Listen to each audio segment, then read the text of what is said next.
Salut tout le monde, ce soir on se glisse dans une salle en marbre qui résonne des bruits de sandales et du doux froissement du linge amidonné. L'air est sec et un peu endormi. Vous êtes assis sur un banc de pierre froide au Sénat romain.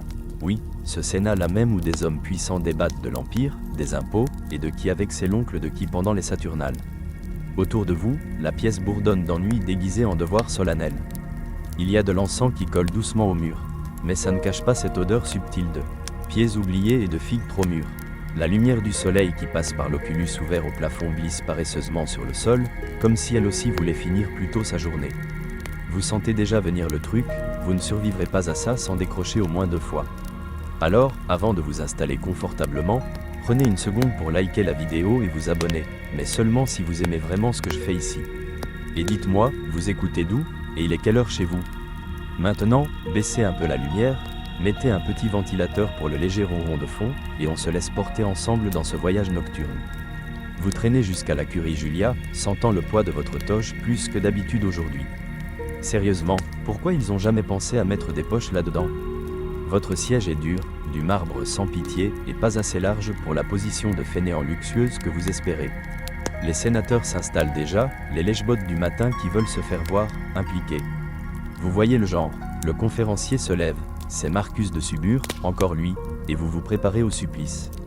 Ces discours sont légendaires pour une seule chose, leur longueur, pas leur intérêt. Vous écoutez quelques secondes, un truc sur l'entretien des routes à Ostie, puis, vos yeux deviennent flous. Mode survie activé, vous jetez un œil à la rangée. Un sénateur s'est déjà tortillé 5 fois en 2 minutes, tirant sur le bord de sa toge comme si ça allait se transformer en parachute. Un autre se gratte l'oreille à répétition, ce qui semble être un code pour quelqu'un, faites-le taire. Guillemets double point. Les bancs sont en travertin poli, et ils ne deviennent pas plus confortables avec le temps. Certains historiens débattent encore pour savoir si c'était fait exprès, histoire de garder tout le monde éveillé, ou juste un oubli dans une pièce pensée pour le faste plutôt que pour le confort. Quoi qu'il en soit, votre postérieur envoie une plainte officielle. À votre gauche, les sandales grincent. Pas en marchant, non, juste de petits tic-tac nerveux. Une sorte de tic nerveux? Ou une rébellion contre le sommeil? Le discours continue, monotone. Marcus cite une série de parchemins que personne n'a demandé. Sa voix est monotone avec un léger accent nasal, une combinaison scientifiquement prouvée pour augmenter la somnolence de 38%. Vous commencez à compter les colonnes décoratives. 12, 13, 14. Attendez, vous avez pas compté 2 fois la même? Vous recommencez. Les sénateurs du fond hochent déjà la tête en rythme, façon nageur synchronisé qui essaie de rester éveillé sans paraître impoli. L'un d'eux a carrément les yeux fermés mais continue de bouger le menton, comme s'il mâchait un chewing-gum invisible. Dehors, un oiseau crie. Vous imaginez qu'il dit, il parle toujours? Guillemets double point. Et Marcus continue de parler.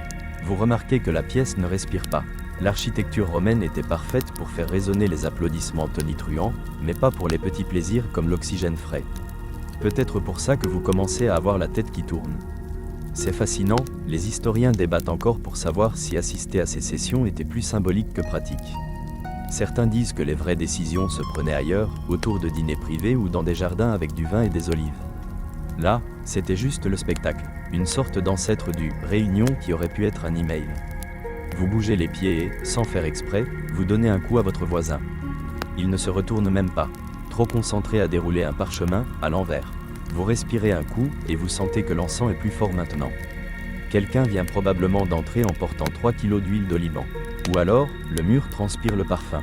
Votre regard se pose sur les mosaïques, des petits morceaux de pierre assemblés en scène que vous avez déjà vus 100 fois. Une chasse au sanglier, une bataille navale, un homme qui tient ce qui pourrait être une cuillère géante. Difficile à dire, tout ça est quand même plus passionnant que le débat actuel sur le nombre de deniers à consacrer à la réparation du nez manquant d'une statue. Vous sentez encore ce même tiraillement familier vers le sommeil, ce rêve éveillé. Vous résistez, de justesse, et pourtant, malgré tout, le marbre, les sandales, le ronron, il y a un étrange réconfort dans ce rituel. Le rythme des discours, le murmure de l'agitation, ce besoin humain constant de paraître occupé quand on s'ennuie. Vous faites partie de quelque chose d'ancien, d'ennuyeux, mais d'une certaine façon apaisant dans son formalisme bureaucratique. Le sénateur à côté de vous commence à nettoyer sa bague avec le revers de sa toge. Vous regardez vos mains et réalisez que vous avez gribouillé un dessin sur le banc avec votre ongle. Ça ressemble à un dauphin triste, ou peut-être une baguette de pain. En tout cas, vous êtes étrangement fier. Et Marcus, il parle toujours. Des pierres des routes, des dégâts dus au temps, et de la couleur adéquate des rubans pour l'inauguration du nouvel aqueduc. Et vous, vous tenez bon, juste, ta toge te gratte, tu tires discrètement sur le pli près de ta taille, essayant de la repositionner sans attirer l'attention, mais c'est peine perdue. La laine frotte toujours au mauvais endroit. De l'autre côté de la salle, quelqu'un est déjà à moitié avalé par son propre tissu, affalé dans une position qui ferait pâlir un fauteuil club. Et toi, tu es trop raide sur ce banc de la section 1 pour même faire semblant d'être à l'aise. Tu bouges encore un peu et, miracle des miracles, tu découvres une petite figue coincée dans un pli près de ton genou. Tu avais complètement oublié que tu l'avais cachée là.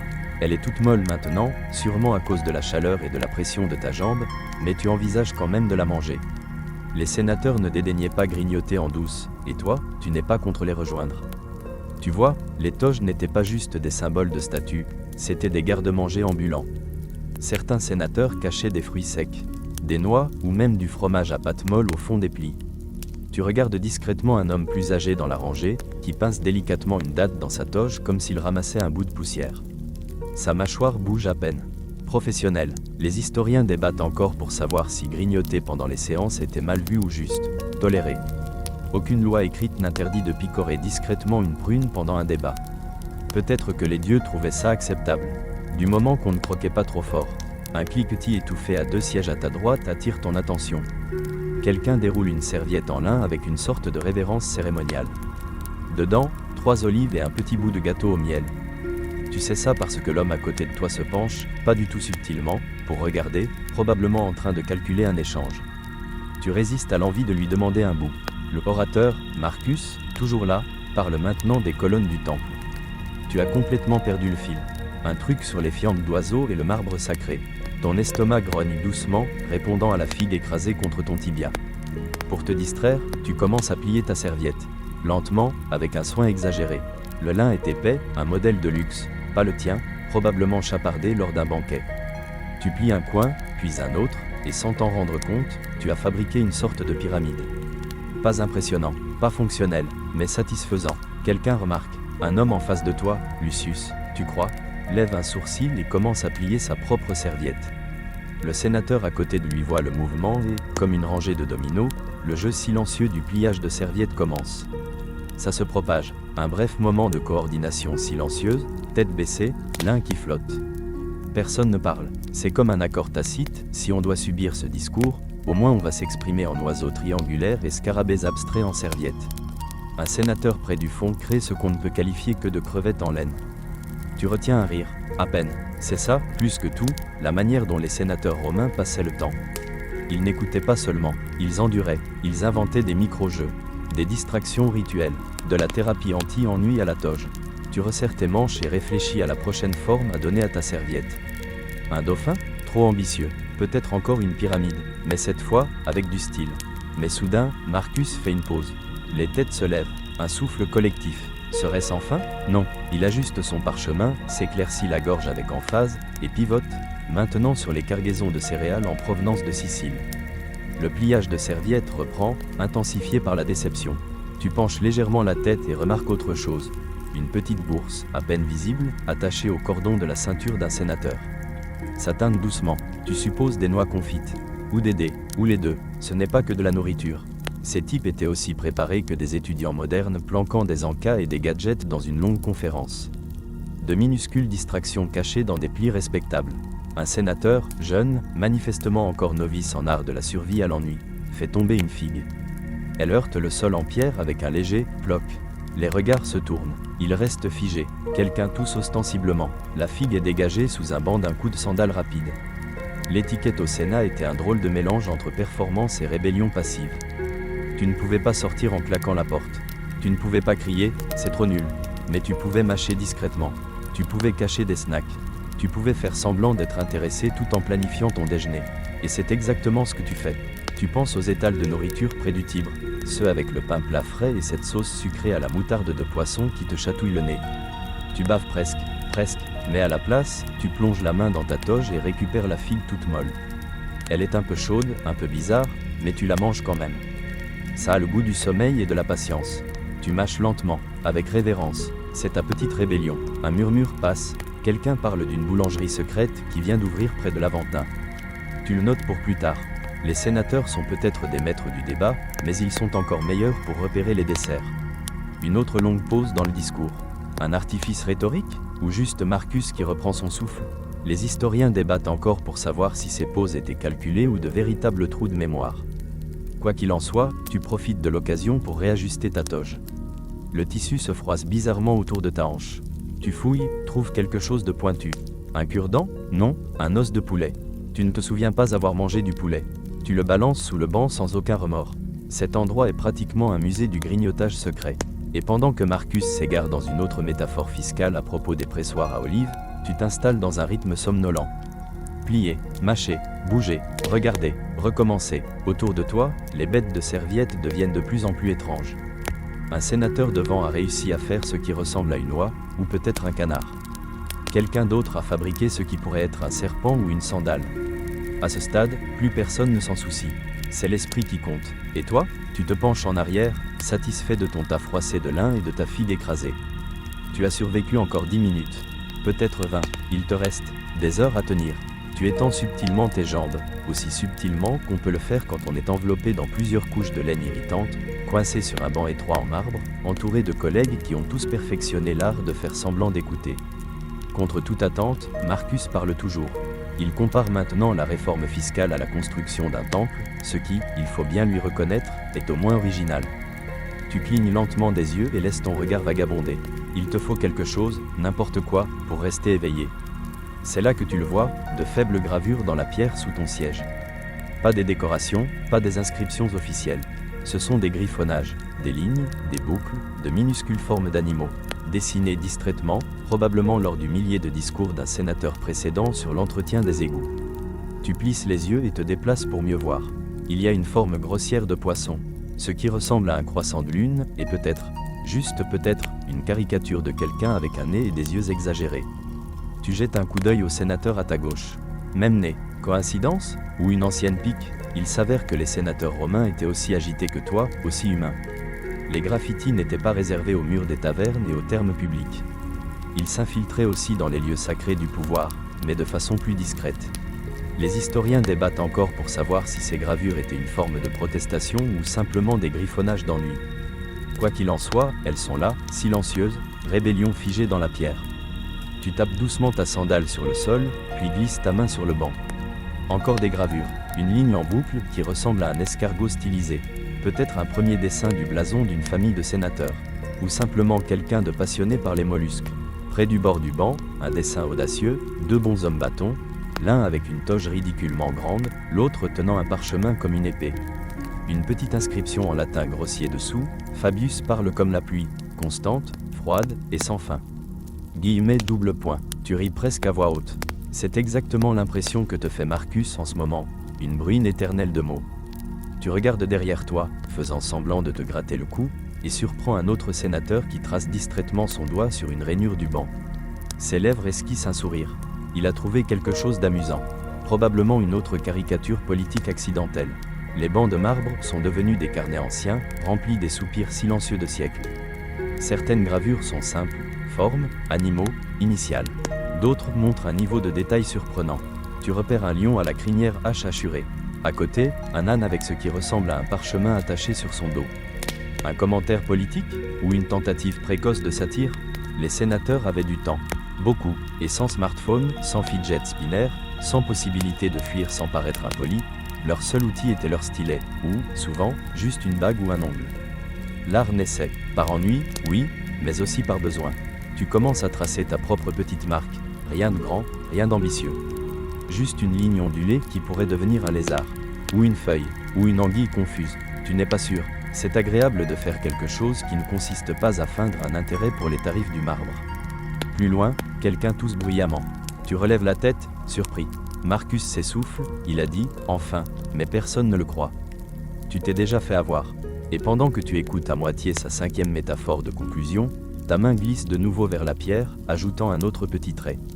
C'est relaxant, étrangement méditatif. Tu te demandes si, dans des centaines d'années, quelqu'un verra ton griffonnage et s'interrogera sur toi. Un sénateur près de l'avant, pas réputé pour sa subtilité, sort une tablette de cire et commence à prendre des notes. C'est audacieux, car il ne fait clairement que griffonner. Tu vois le mouvement fluide de son stylet, trop régulier pour de vraies notes. Peut-être un ennuyé comme toi. Peut-être meilleur. Les historiens ont trouvé des graffitis même au dos des sièges officiels du Sénat. De petites phrases comme « Borelius parle trop lentement » ou « Réveille-moi pour le vote ». On débat encore pour savoir si c'était du sarcasme antique ou de véritables appels au secours désespérés. Mais la présence de graffitis dans un lieu aussi prestigieux est révélatrice. Personne, absolument personne, n'était à l'abri de l'ennui des longs discours. Pas même les meilleurs de Rome. Tu regardes encore ton griffonnage. Il a évolué, peut-être maintenant un serpent endormi enroulé autour d'une figue? C'est abstrait, interprétatif. Tu aimes ça. Le soleil se déplace au-dessus, projetant une lumière plus chaude sur le sol. La poussière danse paresseusement dans le faisceau. La salle bourdonne, pas d'attention, mais d'épuisement silencieux partagé. Tu te sens lié à tous ici, pas par la politique ou les lois, mais par l'ennui commun et une petite malice tranquille. Quelqu'un quelques rangées derrière laisse échapper un bâillement dramatique. Ça résonne, personne ne le gronde. En fait, 3 autres bâillent aussitôt, comme sur commande. Une épidémie de bâillements. C'est beau, tu penches la tête en arrière et la poses contre le mur froid en pierre derrière toi. C'est un plaisir immense, comme la première gorgée d'eau fraîche un jour de canicule. Tu imagines graver un jour une fresque entière sur ce mur, l'ennui de ta vie, immortalisé dans le calcaire. Les graffitis continuent, pas fort, pas audacieux. Juste un grattement occasionnel, un chuchotement de stylet, un murmure discret de « presque fini » que personne ne croit. Et enfin, Marcus plie son parchemin. Un murmure poli parcourt la salle. Pas d'applaudissements, évidemment, ce serait indigne, mais le soulagement est palpable. Tu te lèves, ta jambe à moitié engourdie, ta toge légèrement tachée de figues, et jettes un dernier regard à ton petit griffonnage. Un soupir de rébellion, un souffle gravé dans la pierre. Puis tu suis les autres, déjà prêt à affronter le prochain orateur. Et déjà en train de penser à ce que tu vas dessiner ensuite.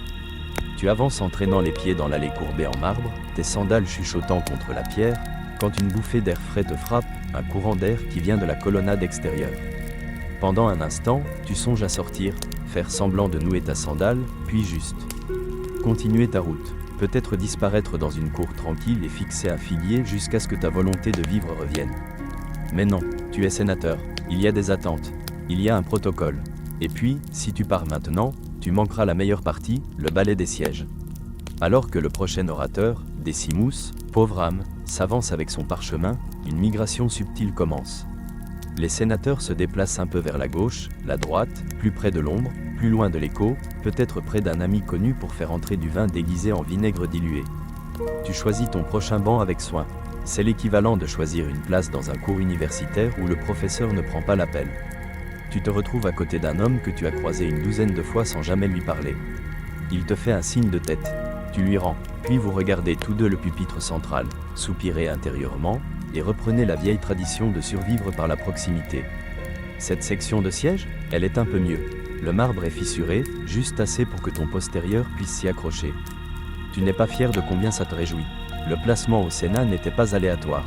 Les sénateurs les plus anciens, vieux, respectés, et souvent très flatulents, occupaient les bancs centraux et visibles. Tous les autres bataillaient pour les meilleures places, près des sorties, à l'ombre, ou à côté de ces rares sénateurs qui savaient chuchoter des commentaires drôles sans se faire prendre. Le Sénat n'était pas seulement un organe de gouvernement, c'était un plan de bataille pour les sièges. Et la politique du placement? Intense. Les historiens débattent encore pour savoir si la proximité aux puissants influençait les votes. Ou si c'était juste des sénateurs qui essayaient de rester au chaud en hiver en s'asseyant près de gros bras. Ton nouveau voisin, long nez, larges épaules, une sandale un peu trop petite, se penche vers toi. Il vient de comparer la fraude fiscale à un naufrage? Chuchote-t-il. Tu hoches la tête. Avec des métaphores nautiques interminables, réponds-tu. Vous créez un lien instantané. C'est ainsi que se forment les alliances, pas dans les coulisses, mais dans les blagues murmurées pendant des discours vraiment atroces. L'ennui partagé fait de meilleurs amis que l'ambition. Le Sénat, au fond, c'était un théâtre, siège compris. Les sénateurs arrivaient tôt pour prendre une bonne place, avant d'être délogés quand quelqu'un de plus important arrivait. Tu t'asseyais, on te demandait de te décaler, puis de te décaler encore. Encore et encore, tu étais l'équivalent humain d'un marque-page, déplacé constamment mais rarement consulté. Tu scrutes l'hémicycle. Il y a Gaius, celui qui a la respiration la plus bruyante de Rome, assis à la place habituelle. Deuxième rangée, troisième siège à gauche. Personne ne s'assoit à côté de lui. Ils ont appris. Il est comme un monument vivant. À l'autre bout, 2 jeunes sénateurs se sont installés près de la grille d'aération. Un coup de maître. La brise soulève parfois leurs cheveux comme une intervention divine. Tu songes à y aller, mais ça ferait suspect maintenant. Il faudrait que tu simules une toux ou une soudaine nécessité d'air plus frais pour ta constitution. Trop d'efforts. Ton compagnon de banc sort quelque chose de sa bourse, un petit morceau de cire en forme de smiley. Il le presse sur le banc entre vous. Tu souris, ça ressemble à un message secret dans une bouteille. Vous levez les yeux alors que Décimus commence enfin. Sa voix est lente, rauque, et, oh non, il lit de la poésie. Tu te déplaces à nouveau. Et puis, bénédiction. Un pigeon entre en battant des ailes dans la salle. Personne ne lève les yeux. Ça arrive plus souvent qu'on ne le croit. L'oiseau se perche sur une colonne, se lisse les plumes, puis fait exactement ce que font les pigeons, il regarde dans le vide, clairement peu impressionné par la politique romaine. Quelques sénateurs l'observent une bonne minute, s'évadant mentalement en s'imaginant être ce rat du ciel insouciant, grignotant des graines. Puis, mouvement. Un homme à l'autre bout de la salle entame le classique « penché glissé ». Il feint un bâillement, se tourne vers le bord du banc, et glisse nonchalamment vers une place plus convoitée. C'est une manœuvre à haut risque. Si tu bouges trop brusquement, tu attires l'attention. Si tu es trop lent, quelqu'un d'autre prend ta place. Un autre sénateur, penché en arrière comme une tortue détendue, lui lance un regard qui veut dire « n'essaie même pas ». La tension est palpable. Un instant, tu crois qu'un affrontement silencieux va éclater. Puis le pigeon roucoule bruyamment, et tout le monde se rappelle leur mortalité partagée. Toi et ton voisin soupirez tous les deux. Ils murmurent, 1 heure de passé, 3 à tenir. Tu hoches la tête, comme 2 prisonniers comptant les marques sur un mur de cellules. La politique des sièges ne s'arrête pas quand tu t'assois. Il faut tenir sa place, la défendre, la justifier par le niveau d'attention adéquat. Si tu t'endors, tu risques de perdre ta place au profit de quelqu'un qui fait semblant d'être plus intéressé. Tu as déjà vu un sénateur construire une forteresse de parchemins autour de lui, 3 ou 4 parchemins empilés verticalement comme une barrière. Il hochait la tête solennellement toutes les quelques minutes, les yeux fermés derrière le papier. Personne ne l'a jamais interrompu. C'était brillant. Tu essaies un truc similaire avec les plis de ta toge. Pas aussi discret, mais ça bloque ta vision périphérique gauche, celle où est Décimus. Maintenant tu peux juste regarder devant, dans le lointain, et laisser ton cerveau fondre doucement, comme du fromage au soleil sur un rebord de fenêtre. Ton banc grince quand quelqu'un derrière toi bouge, et tu réalises que tu penchais un peu trop d'un côté. Tu corriges ta position, mais remarque que ton voisin s'est endormi les yeux ouverts. Impressionnant, inquiétant, envieux, un sénateur étouffe un éternuement au dernier rang. Ça résonne. Décimus fait une pause mais continue. Son poème parle de rivière et d'impôts. Tu espères qu'une rivière t'emportera loin d'ici. Au fil des heures, les bancs grincent, le pigeon défèque, sur le banc des anciens, un acte glorieux de protestation silencieuse. Et la politique des places recommence à bouger.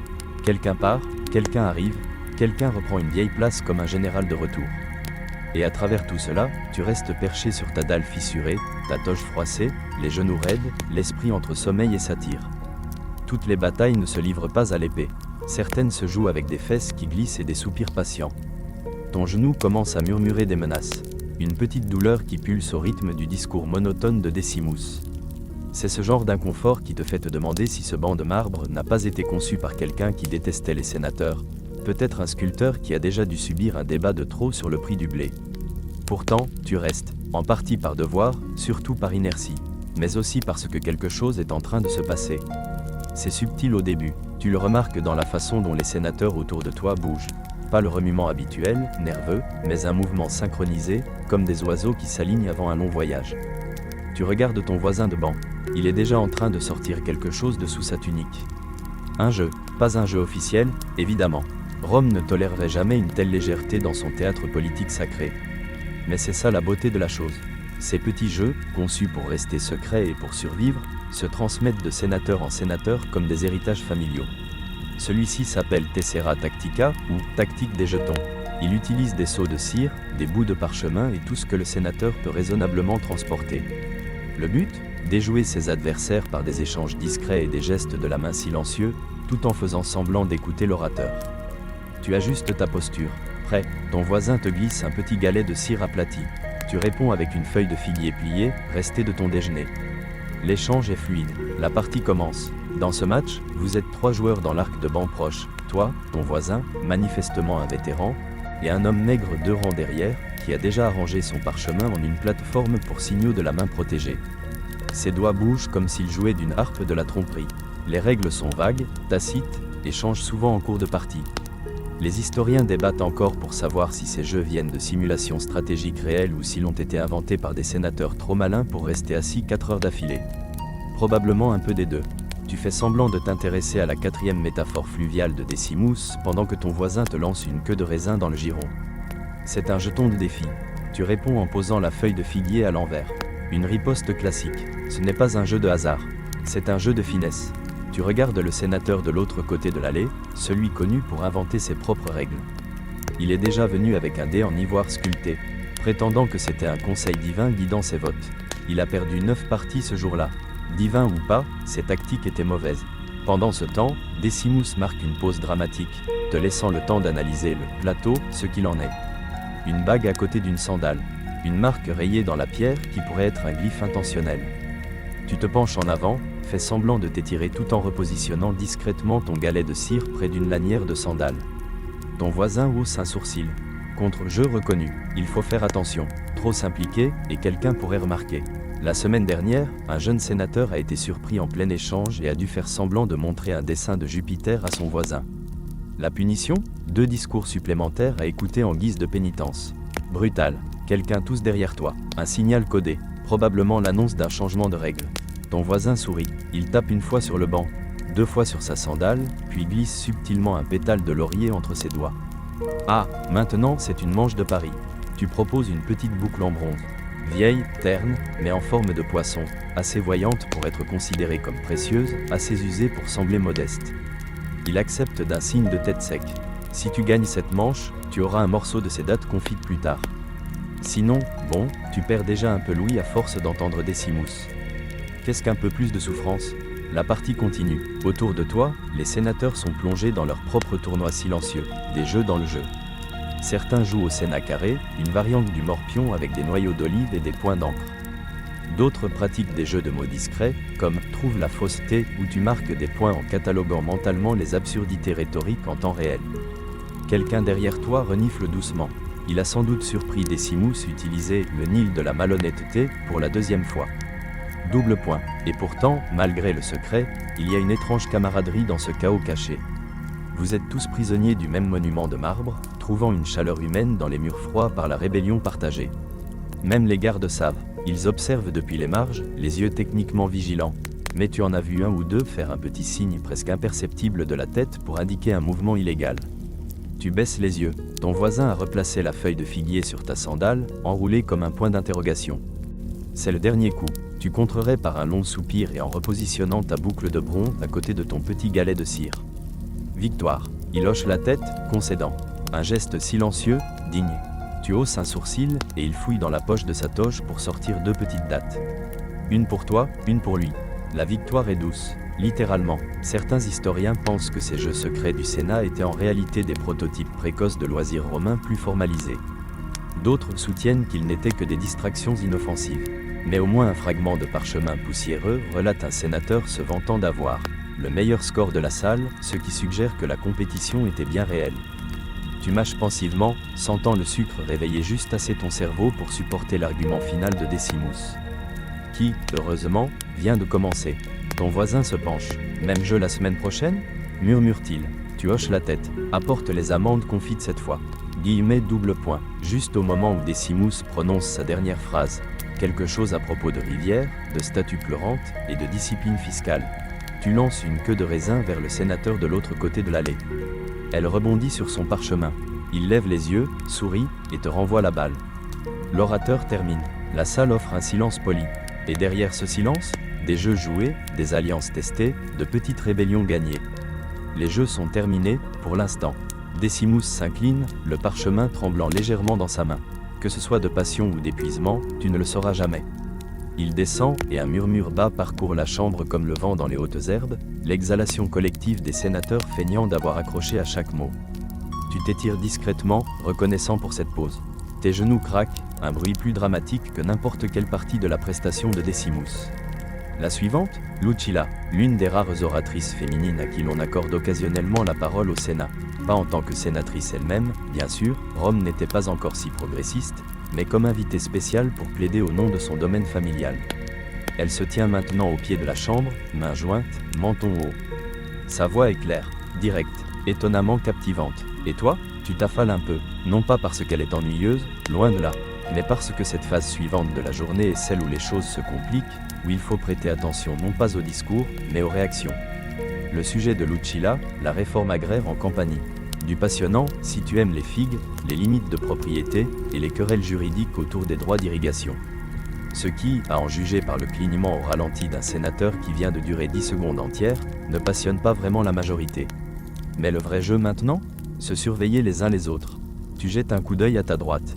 Un sénateur, 3 bancs plus loin, hoche la tête, sourcils froncés, parchemin ouvert, plume prête comme pour prendre des notes.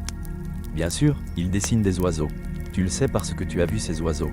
Une fois, il a dessiné un autruche si réaliste qu'il a distrait une demi-rangée entière. 2 bancs plus loin, une autre tactique, le sommeil assis. Menton baissé, bras croisés, yeux fermés, mais pas complètement. Cette fente dans la paupière reste assez ouverte pour feindre la réflexion. Aux yeux non avertis, il médite sur la loi d'irrigation. Pour tous les autres, il dort profondément. Tu déplaces ton regard encore une fois et croises le regard de quelqu'un juste une seconde trop tard.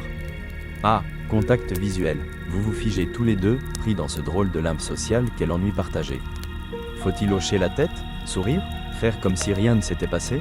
Tu choisis la classique, hausser un sourcil en signe d'intérêt fin et te détourner lentement. C'est le code universel romain pour dire « oui, on meurt tous à l'intérieur, mais avec dignité ».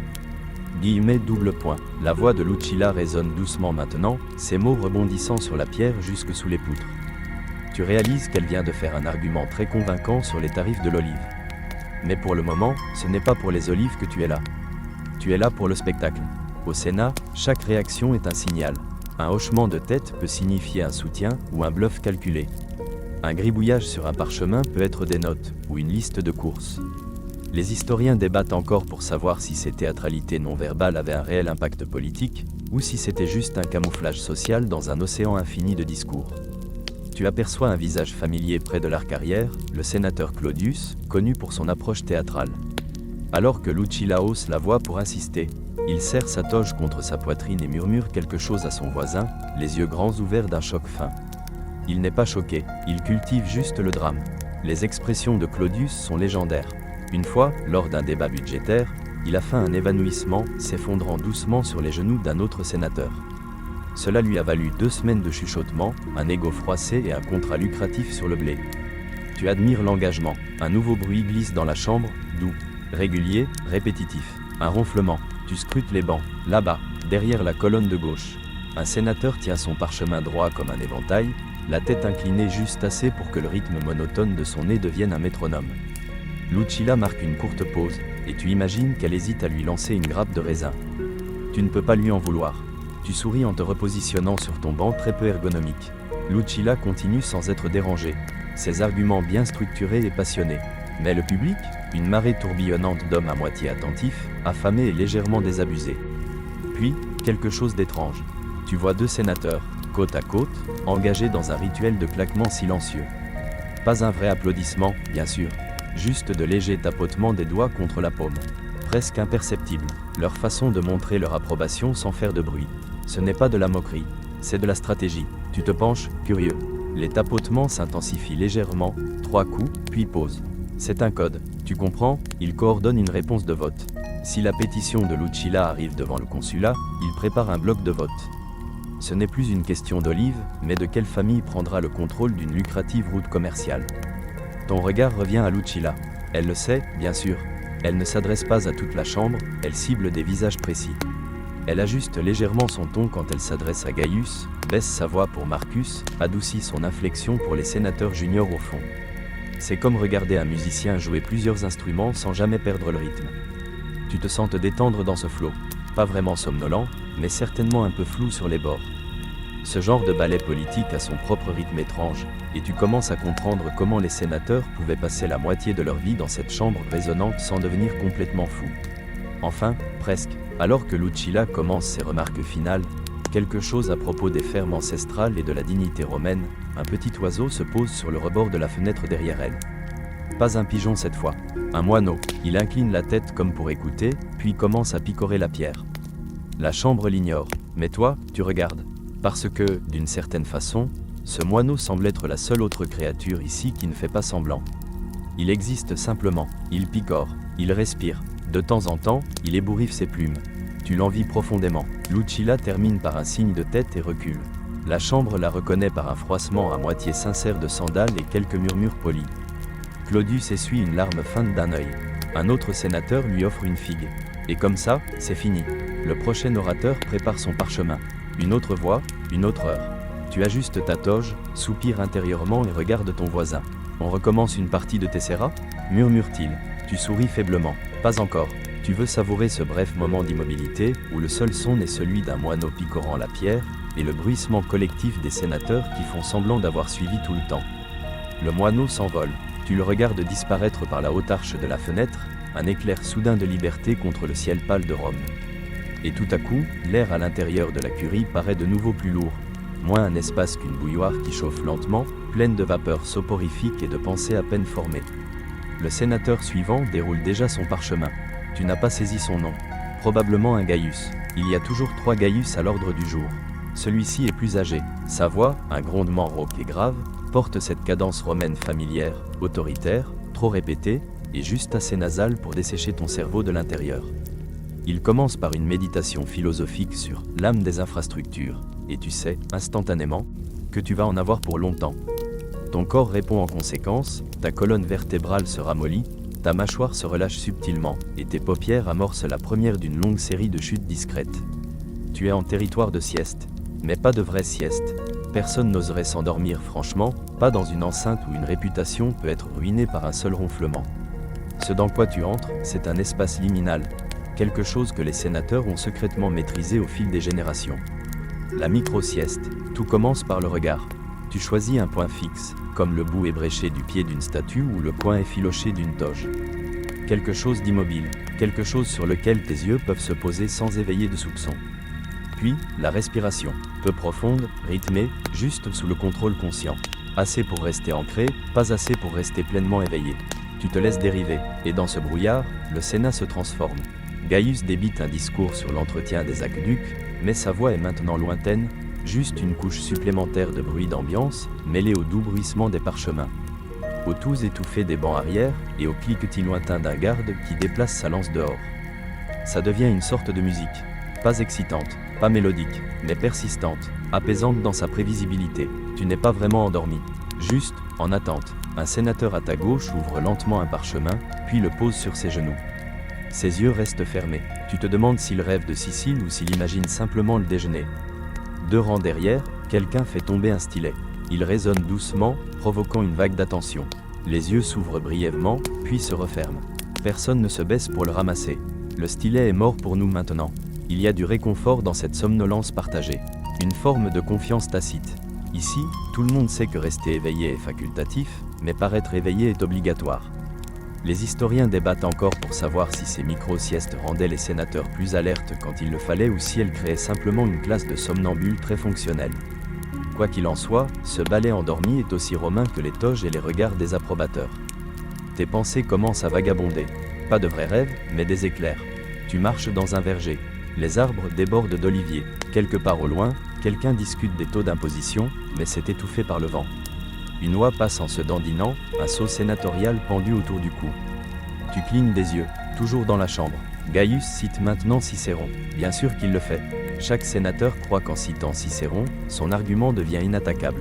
Peu importe que la moitié d'entre eux le déforment. Tu as même entendu un sénateur attribuer à Cicéron une phrase sur la sauce de poisson.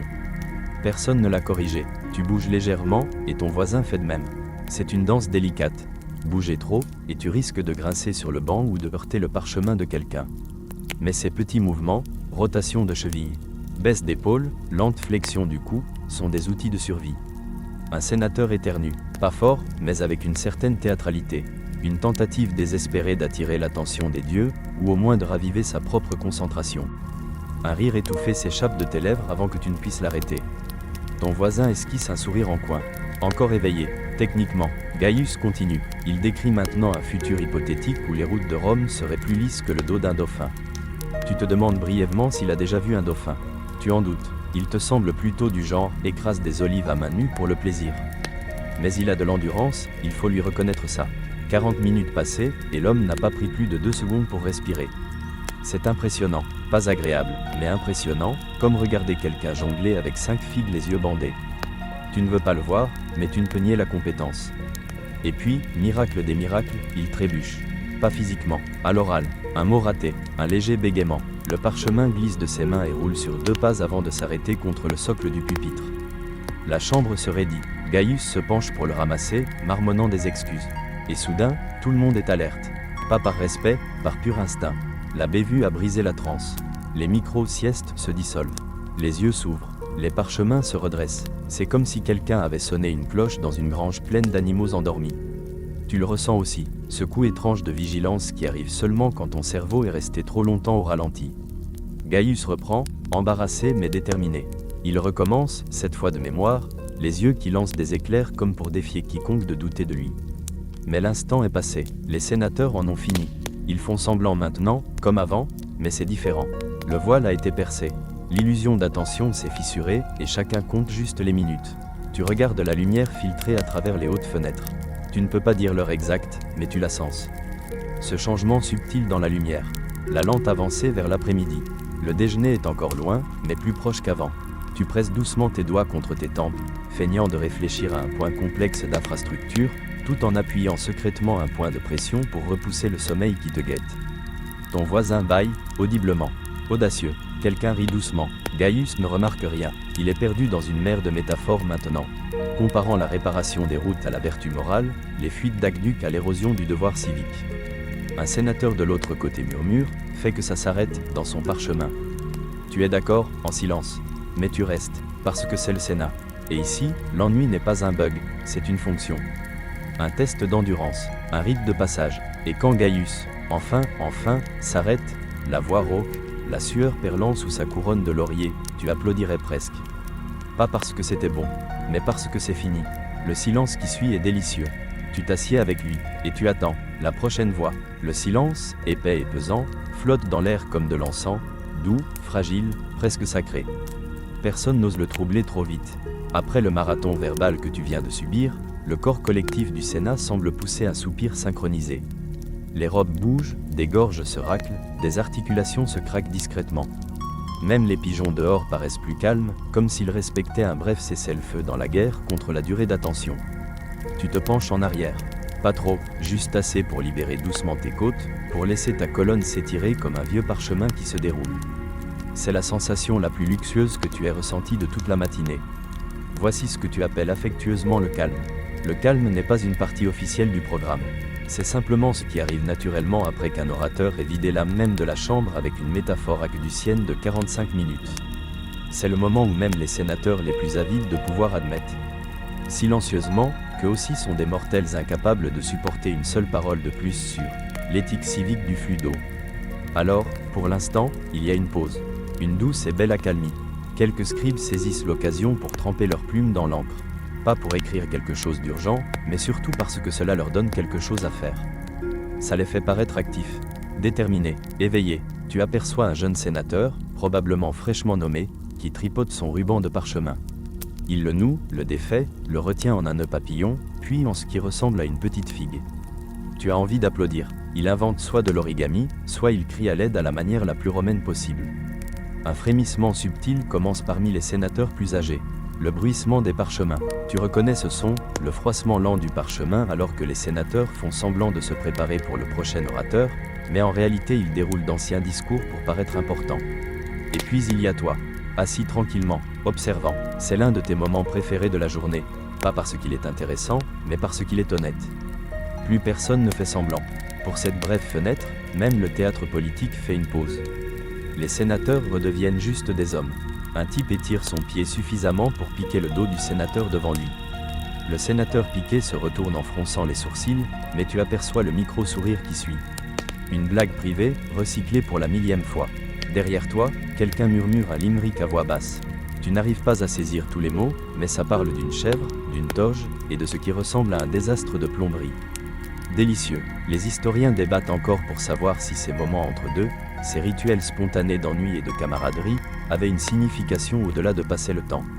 Certains pensent qu'ils renforçaient les alliances. D'autres disent que c'était purement un instinct de survie. Quoi qu'il en soit, ça fonctionnait. Quelqu'un au fond a ouvert une bourse de pignons de pain confit. Tu entends le léger crépitement de l'emballage, suivi de ce cliquetis doux et caractéristique quand l'un d'eux tombe et heurte le sol en pierre. Tout le monde l'entend, personne ne réagit. Mais maintenant, tout le monde pense opinion. Tu songes à en demander un. Mais non, trop direct. À la place, tu fermes les yeux, pas pour dormir. Juste pour écouter. Tu laisses la texture ambiante de la chambre t'envahir. Une plume grattant doucement, une sandale raclant le grès, une toux lointaine qui résonne comme un tambour hésitant. Et les oiseaux reviennent. L'un papillonne devant la haute fenêtre, son ombre dansant sur le sol de la chambre.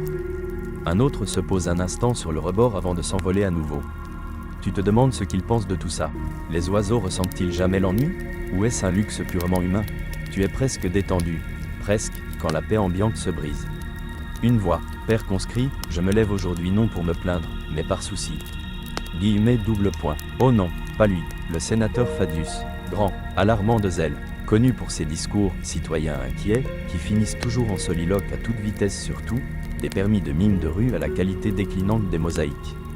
Ton cou se tend instinctivement, et il démarre. La voix de Fadius n'est pas apaisante, elle est plutôt celle d'un annonceur de festival ayant abusé de vin au miel. Il n'est pas fort, mais il vibre. Ses mots te tombent dessus comme des cailloux lancés par une catapulte. Il commence par décrire l'état des brigades de pompiers de la ville, ce qui serait bien, utile, même, sauf qu'il insiste pour rejouer un scénario d'incendie fictif pour illustrer son propos.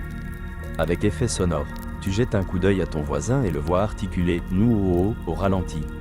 C'est magnifique, tu esquisses un sourire, même quand Fadius mime la course paniquée d'un chariot d'eau tiré par des chevaux. Un sénateur se protège les yeux, faisant semblant d'être submergé d'émotion. Un autre commence à fredonner doucement pour le couvrir. Et pourtant, sous le théâtre de Fadius, il touche quelque chose d'intéressant, le système de financement des services de sécurité publique. Apparemment, les brigades de pompiers sont gérées en privé, composées d'esclaves et sous contrat par des propriétaires terriens riches. Les historiens débattent encore pour savoir si ce modèle fonctionnait vraiment ou n'était qu'un autre symptôme de la résistance romaine aux services centralisés. Tu plisses les yeux, tu es presque intéressé, et c'est là que Fadius dévie sauvagement vers une métaphore impliquant des grenouilles. Tout comme les grenouilles sautent de nénuphar en nénuphar, Rome doit aussi bondir des politiques dépassées à l'excellence civique. Double point. Oh non, ça arrive, il est entré dans la spirale métaphorique. Des grenouilles aux aigles, des aigles aux flammes, des flammes au foyer, du foyer aux valeurs familiales. Et soudain il cite sa grand-mère, encore. Cette femme est la plume fantôme secrète de la moitié de ses discours. Tu t'enfonces légèrement dans ton siège. Pas pour te cacher, mais pour capituler. Fadius ne sera pas arrêté. Il est trop rapide, trop passionné, trop caféiné, même si l'équivalent romain est probablement du jus de date fermenté et un ego démesuré. Pourtant, quelque part dans ce chaos, un motif émerge. Certains sénateurs commencent à prendre des notes. Vraies notes. D'autres acquiescent, non par politesse, mais avec un intérêt naissant. Ils créent des remous. D'une façon ou d'une autre, au milieu de cette fantaisie grenouille-feu, ils laissent entendre une proposition de réforme qui fera grincer plusieurs dents dans l'élite. Tu redresses la tête, parce que ce n'est plus seulement une performance. C'est de la politique. Et, une fois de plus, la chambre commence à changer. L'air s'épaissit. Ce n'est plus seulement un bruit de fond, des murmures somnolents. Maintenant, ça pulse de tension, subtile et électrique, comme l'instant juste avant que l'épée d'un gladiateur ne frappe. Fadius, insensible à tous les indices subtils l'invitant à conclure, s'enfonce encore plus dans ses propositions. Tu remarques que ses yeux brillent d'un feu rare, pas celui qui mène à des micro-siestes, mais celui qui pourrait vraiment susciter un débat. Tu sens un picotement au creux de ta nuque. Ce genre de sensation qui prévient que ça va devenir compliqué, pas forcément agréable à écouter au moment de dormir, mais bon, tu es là pour vivre l'expérience complète, non? Tu regardes autour de toi. Certains sénateurs se penchent en avant, sincèrement intéressés, d'autres font déjà semblant de regarder leurs ongles ou fixent distraitement le plafond. Quelques-uns échangent des regards nerveux. La vieille garde ne sait pas trop comment gérer cette inquiétude moderne. Tu remarques un des jeunes sénateurs, à peine visible derrière un parchemin haut, qui griffonne avec frénésie. Ses dessins ressemblent à un mélange de notes et de petits casques. Tu te demandes s'il prend ça au sérieux ou s'il passe juste le temps à l'ancienne. Le débat se rapproche. Soudain, une main se lève. Elle appartient à un sénateur célèbre pour sa voix tonitruante et son ego encore plus grand, Marcus Lucullus. Il est connu pour interrompre les discours avec de grandes histoires sur ses ancêtres et leurs exploits. Peu importe le sujet, Fadius, donne-t-il, sa voix résonnant comme un coup de tonnerre dans la chambre, tu peins un tableau charmant avec tes grenouilles et tes flammes, mais ne vois-tu pas la folie de mêler poésie et politique ? Double point. La chambre frémit de murmures. Certains gloussent doucement, d'autres retiennent des soupirs. Fadius sourit, imperturbable, et répond avec un calme maîtrisé. Marcus, l'avenir de Rome mérite plus que des politiques sèches. Il lui faut de la passion. Même les grenouilles, si tu me pardonnes la métaphore, peuvent inspirer. Guillemets double point. Les deux échangent des piques, chacune plus ornée que la précédente. C'est comme regarder un duel d'escrime verbal, parfois élégant, parfois carrément ridicule. Tu te penches, c'est du bon. Au milieu de leur affrontement, tu attrapes des bribes de vraies propositions politiques cachées entre les effets de scène, appel à un meilleur financement des pompiers, débat sur l'usage du travail des esclaves. Allusion à des réformes fiscales. Les historiens débattent encore pour savoir si ces échanges ont vraiment entraîné des changements ou s'ils n'étaient qu'un théâtre politique destiné à maintenir le statu quo. Ton esprit dérive un instant. Tu revois ces grenouilles, sautant maladroitement mais avec ténacité à travers un étang de colonnes de marbre et d'hommes en toge. Quelqu'un tousse, l'instant se brise, les sénateurs commencent à murmurer entre eux, se divisant en factions avec des hochements de tête discrets et des regards précautionneux. La chambre semble maintenant vivante, bourdonnante d'une énergie impatiente. Tu remarques une jeune sénatrice, on en voit peu dans ce rôle, qui lève doucement la main pour prendre la parole ensuite. Sa voix, quand elle arrive, est douce mais ferme, perçant le brouhaha comme un ruisseau tranquille. Elle appelle à la modération et à l'unité, rappelant à tous que si des réformes sont nécessaires, elles doivent respecter les traditions de Rome. Son discours n'a rien des envolées métaphoriques sauvages de Fadius, mais quelque chose dans son ton posé capte l'attention. La chambre écoute, écoute vraiment, tu peux presque entendre le grincement des rouages du changement, lent et inévitable. Pour un moment, l'ennui s'efface. Tu redresses la posture, savourant ce rare goût d'engagement authentique. Et pourtant, même si le débat s'approfondit, le Sénat reste le Sénat. Au milieu de toute cette passion et de cette politique, subsiste ce sous-courant d'ennui performatif, un rappel que chaque longue journée dans cette chambre est aussi une épreuve d'endurance. Tu te recules, sentant la douce accalmie revenir peu à peu, prête à te porter doucement vers l'acte suivant de cette lente et sinueuse histoire. Le doux murmure des voix monte et descend comme une marée tranquille, t'entraînant avec elle.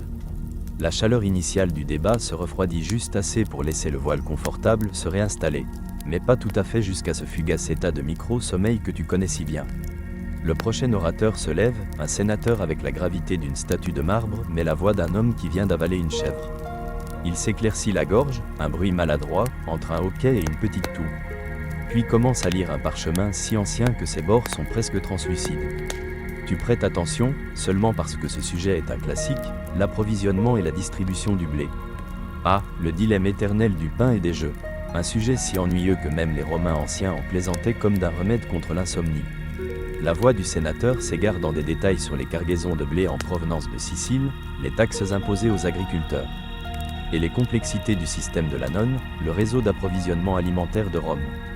Tu peux presque entendre le bâillement collectif qui monte dans l'assemblée. Mais attends, il y a un rebondissement. À mi-chemin de son discours, il mentionne la Lex Frumentaria, une loi régissant les subventions sur le grain.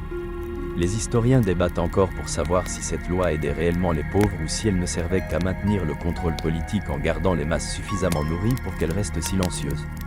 Le sénateur cite une allégation marginale selon laquelle certains sénateurs auraient secrètement profité en détournant des cargaisons de blé à des fins personnelles, un premier exemple de ce qu'on appellerait aujourd'hui un délit d'initié, mais avec du blé.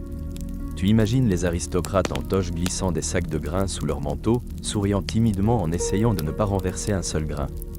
Pendant ce temps, les sénateurs semblent à mi-chemin entre l'écoute et la répétition mentale de leur propre liste de courses. Tu étends les jambes sous le banc, faisant attention de ne bousculer personne, et regarde par les larges fenêtres. La lumière dehors a encore changé, adoucissant en une teinte dorée et douce.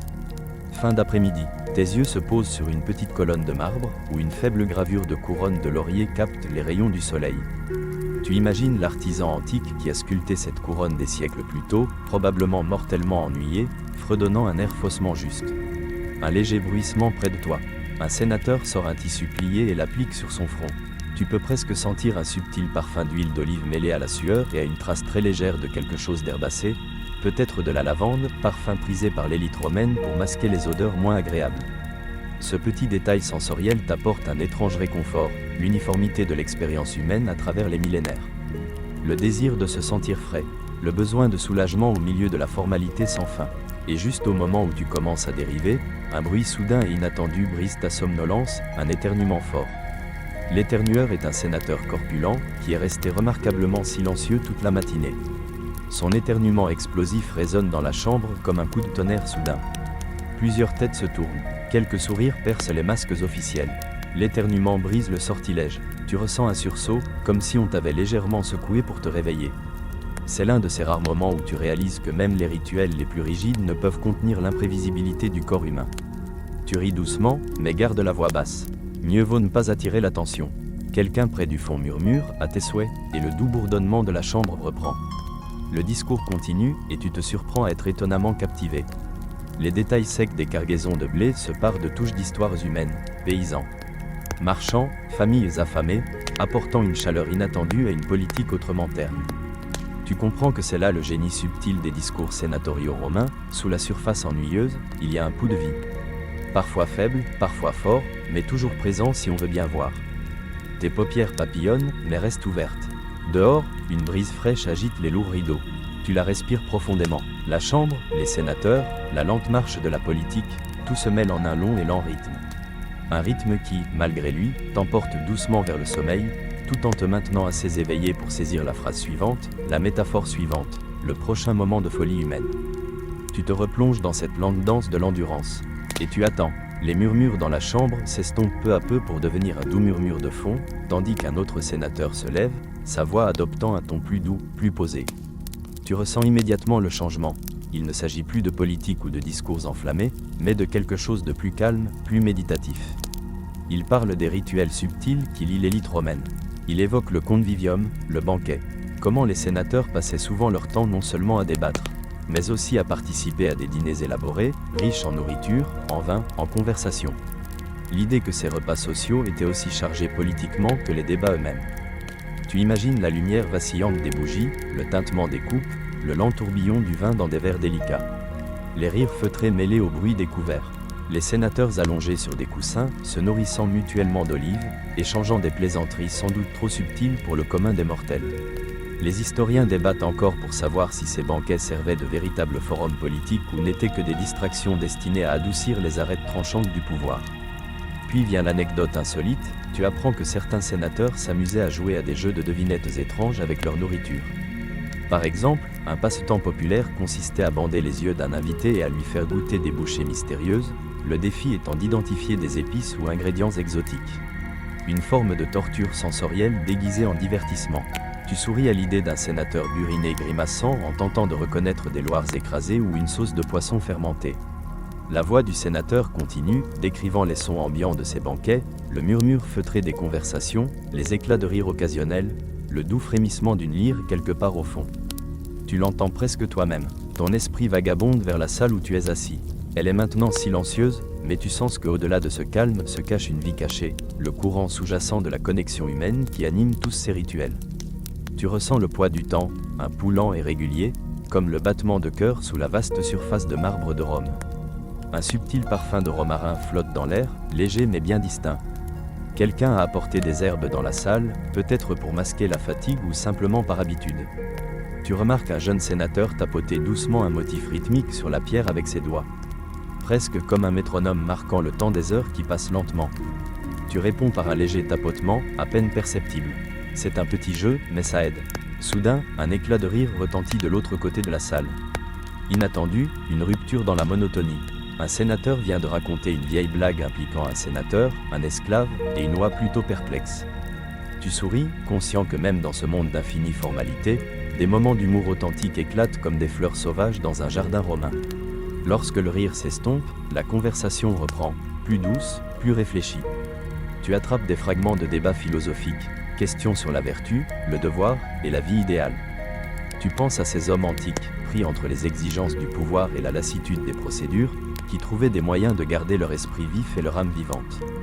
La chambre ressemble moins à une prison et plus à un vaste organisme vivant, respirant, bougeant, endurant.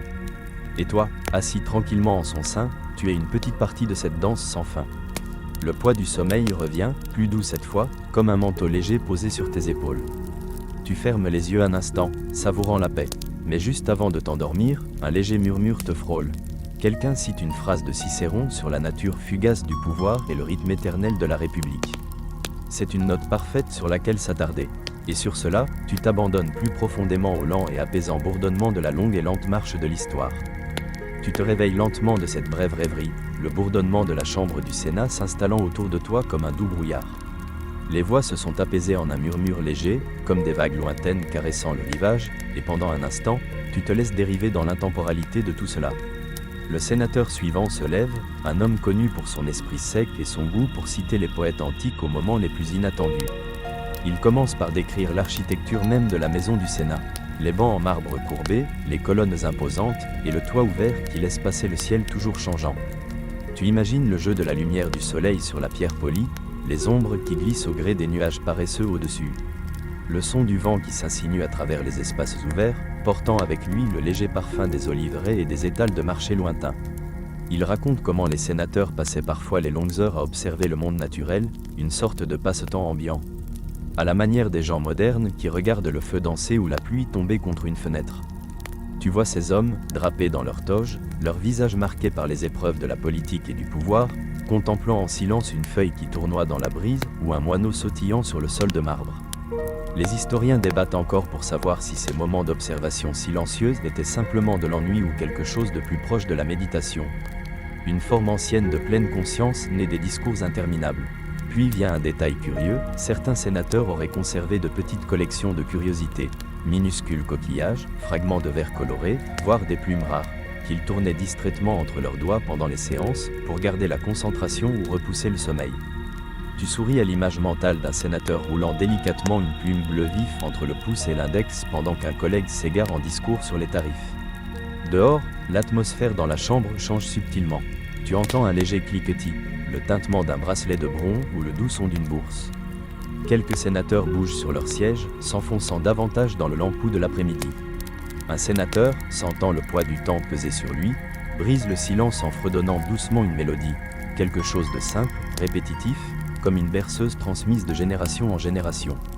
Tu te surprends à tapoter du pied en rythme, entraîné par ce besoin humain partagé de réconfort au milieu de la monotonie. Le fredonnement se propage doucement, tel un cœur secret, et tu sens la tension dans la chambre s'adoucir. La conversation recommence, mêlant désormais politique et poésie, devoir et désir. Un sénateur cite Virgile, traçant des parallèles entre les cycles de la nature et la montée et la chute des empires. Tu écoutes attentivement, captant la douce mélancolie du vers, ce sentiment que même la grande Rome est soumise à la lente érosion du temps. C'est étrangement apaisant. Une brise légère agite les papiers sur les bancs, soulevant le coin d'un parchemin en forme de feuille. Tu tends la main pour le retenir, tes doigts effleurant la texture rugueuse du papyrus, te rappelant combien l'histoire peut être tactile et fragile. Tu repenses au sénateur qui a éternué, aux métaphores des grenouilles, au doux tapotement des doigts. Ces petits moments qui rendent cette chambre antique vivante, réelle, profondément humaine. Et tandis que la lumière à l'extérieur s'adoucit encore, glissant vers le soir, tu réalises que ce rythme lent et délibéré de ces séances, ennuyeuses qu'elles soient, est une forme d'endurance, une patience rituelle qui a maintenu le cœur de Rome battant à travers les siècles. Tu te penches en arrière une fois de plus, les sons ambiants te lavant comme une douce marée. Tes paupières deviennent lourdes, mais ton esprit reste assez éveillé pour apprécier la beauté silencieuse de ce rituel ancien. Le Sénat s'est installé dans sa longue et lente respiration. Et toi aussi, tu te laisses porter par ce pouls régulier. Les teintes du crépuscule s'approfondissent doucement, et la chambre semble expirer avec la lumière déclinante du jour. Les murmures se sont presque tus, ne laissant qu'un léger bourdonnement à peine audible sous le froissement occasionnel des sandales ou le bruissement des toges. Une nouvelle voix s'élève, plus âgée, plus posée, riche de décennies d'expérience. Le sénateur ne parle ni de politique ni de philosophie, mais des petits rituels qui remplissaient les interstices entre les discours. Les notes griffonnées sur des tablettes de cire, les échanges secrets de messages par de subtils gestes, le passage discret d'eau ou de pain pour apaiser la faim et la soif. Tu imagines la danse délicate des regards et des hochements de tête, les conversations silencieuses superposées au discours officiel. C'est un monde de signaux codés, où l'ennui engendre la créativité. Les historiens débattent encore de l'influence réelle de ces interactions informelles sur les décisions du Sénat. Comparé aux discours formels eux-mêmes. Tu souris, imaginant un sénateur glissant habilement une note sous le banc de marbre, sous le regard attentif d'un collègue, ou le tintement subtil de coupes partagées dans une camaraderie discrète. Le sénateur décrit comment certains utilisaient le fait de jouer avec leurs mains comme outil mental, faire tourner des bagues, tapoter des doigts, ou même faire tourner de petits cailloux, pour garder la concentration durant les longues heures. Tu te souviens de la plume évoquée plus tôt et imagines un objet similaire passant de main en main, talisman contre l'ennui rampante. Un chuchotement soudain s'élève, une boutade sur la célèbre habitude de Cicéron de s'endormir en plein discours, pour se réveiller en sursaut et continuer comme si de rien n'était. La chambre éclate en un doux rire, brisant le sort de solennité. Tu sens la chaleur de l'imperfection humaine percer à travers les murs de marbre. Dehors, les premières étoiles apparaissent. Points lumineux timides sur le ciel bleu foncé visible à travers le toit ouvert du Sénat. L'air du soir transporte un soupçon de jasmin et de terre humide, t'ancrant dans l'instant présent. La voix du sénateur s'adoucit, partageant une tradition moins connue. À la fin des longues sessions, certains sénateurs se rendaient au temple voisin de Saturne, où ils accomplissaient un rituel discret pour purifier l'esprit et l'âme des fardeaux du jour. Tu imagines les pas feutrés résonnant sur la pierre usée, la lueur vacillante des torches projetant des ombres dansantes sur les statues antiques. Ce moment de clôture rituelle, bien que non officiel, aidait les sénateurs à passer des lourdes affaires d'État au calme de la nuit. Toi aussi, tu ressens une douce attirance vers le repos, la cadence apaisante de la chambre et les histoires s'entrelacent en une berceuse d'histoire. La voix du sénateur s'éteint peu à peu tandis qu'il conclut ses réflexions, les sons ambiants de la chambre reprenant de plus belle. Le tapotement délicat d'une lyre, le murmure lointain d'une fontaine, le bruissement des feuilles agitées par la brise nocturne. Tu respires profondément, l'air frais emplissant tes poumons, calmant ton cœur. L'ancien Sénat, avec toute sa grandeur et sa monotonie, semble presque vivant, une archive vivante de la patience, des folies et de l'endurance humaine. Et toi, enveloppé dans cet espace, tu ressens la lampe descente vers le calme. Tes pensées s'allègent, dérivant avec les ombres du crépuscule. Le long voyage de la journée approche de sa paisible conclusion. Et dans cette douce disparition, tu trouves le réconfort. La nuit a désormais pleinement enveloppé la ville, et la chambre du Sénat semble drapée d'une quiétude veloutée. Les derniers murmures de conversation se sont estompés pour laisser place à un silence presque total, remplacé par la respiration subtile et rythmée d'une pièce au repos. Tu sens les ultimes traces de vigilance s'évanouir, ne laissant qu'une douce conscience calme. Un sénateur solitaire se lève, sa voix un murmure léger dans ce profond silence. Il médite sur le cycle infini des journées passées dans cette enceinte. Sur les rituels immuables qui marquent le passage du temps, des discours qui éprouvent la patience, des regards qui en disent long, la lente danse de l'endurance partagée par tous ceux qui sont venus avant et viendront après. Il réfléchit au paradoxe de l'ennui. Comment quelque chose d'aussi fastidieux peut forger des liens de résilience, façonner le caractère et, en fin de compte, influencer le destin d'un empire. Les historiens débattent encore du véritable pouvoir de ces longs discours, étaient-ils de simples épreuves d'endurance ou des outils subtils de contrôle et de persuasion? Quoi qu'il en soit, ils ont laissé une empreinte plus profonde que toute épée ou loi. Tu imagines les sénateurs se levant un à un, sortant sous le ciel ouvert désormais parsemé d'étoiles, le sol de marbre frais sous leurs sandales, l'air vif et parfumé des fleurs nocturnes. Le sénateur partage un détail curieux, certains sénateurs emportaient apparemment de petits souvenirs, fleurs pressées, figurines sculptées ou pièces de monnaie favorites, comme rappel de leur foyer, de leur famille ou de moments de paix au milieu de l'interminable tourbillon politique. Tu réalises à quel point ce désir universel de réconfort et de lien face à la monotonie transcende les âges. À l'extérieur de la chambre, la ville murmure doucement, les aboiements lointains de chiens, le léger clapotis du Tibre, le bruissement d'un vendeur nocturne rangeant ses étals. Tu respires l'air nocturne, sentant la fraîcheur caresser ta peau, la sérénité t'envelopper comme une douce couverture. Tes paupières deviennent encore plus lourdes, le lent battement du cœur de l'histoire se synchronisant avec le tien. Alors que tu te laisses aller en arrière, les derniers échos des discours du jour se dissolvent dans le silence. Tu ressens une gratitude tranquille pour la étrange beauté cachée dans l'ennui et la monotonie, ces rythmes lents qui façonnent la vie humaine à travers les âges. La chambre du Sénat s'efface dans l'ombre, mais les histoires persistent, douces et chaleureuses comme des braises qui luisent dans le noir. Et tu dérives, porté par le courant doux du temps, vers le repos. Le lent et régulier battement de l'endurance infinie de Rome te ramène chez toi.